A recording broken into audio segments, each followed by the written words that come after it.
जावेद चौधरी का express media group से 19 साल सफर अचानक इख्तिताम पजीर हो गया, मगर कैसे? आइए जानते हैं तहलका खेज तफसीलात इस वीडियो में।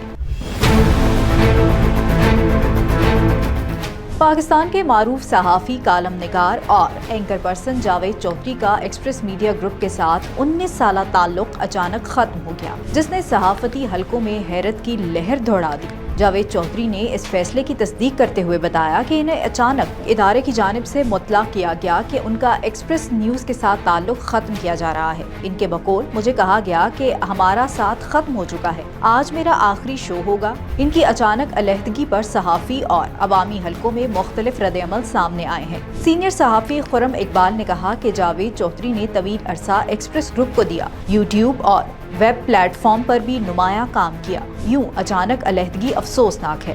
याद रहे कि जावेद चौधरी तवील अरसे तक प्रोग्राम कल तक के जरिए मुल्की सियासत और समाजी अमूर पर तज्जिया पेश करते रहे हैं। अपडेट्स के लिए देखते रहिए वीन्यूज़.वी के।